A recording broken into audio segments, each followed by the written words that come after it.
আজকের ভিডিওতে যেগুলো কথা বলতে চাই এই কথাগুলো না বললে হয় না। তারপরে বলবো আজকে শ্রীলঙ্কা আফগানিস্তানের একটা জমজমাট খেলা হবে।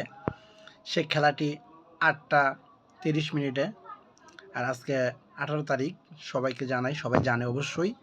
আজকে আমরা আশা করি এবং নিজে থেকে বিশ্বাস রাখবো, যদি আফগানিস্তান হেরে যায় তাহলে আমাদের জন্য প্লাস পয়েন্ট, মানে আমরা বাংলাদেশের খেলা প্লাস পয়েন্ট আরও দেখতে পারবো। আর যদি আফগানিস্তান আজকে জিতে যায় তাহলে বাংলাদেশ বাদ হয়ে যাবে। এর জন্য আমরা সাপোর্ট করব আজকে শ্রীলঙ্কাকে।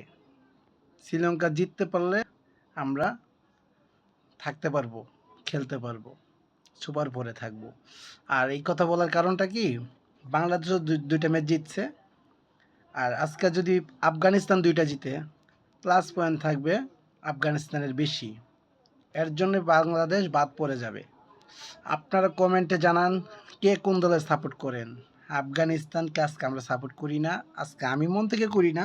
কের জন্য করি না, আজকে শ্রীলঙ্কা জিতলে আমি বাংলাদেশের খেলা দেখতে পারবো, কারণ বাংলাদেশের সাপোর্টার অন্তর থেকে মন থেকে সবসময় চাই বাংলাদেশ থাকবে। আফগানিস্তান শ্রীলঙ্কা কে কোন দলের সাপোর্ট করেন অবশ্যই কমেন্টে জানাবেন। কেউ কিন্তু ভুলে যাবেন না। আজকে 18 তারিখ, 8টা 30 মিনিটে খেলা।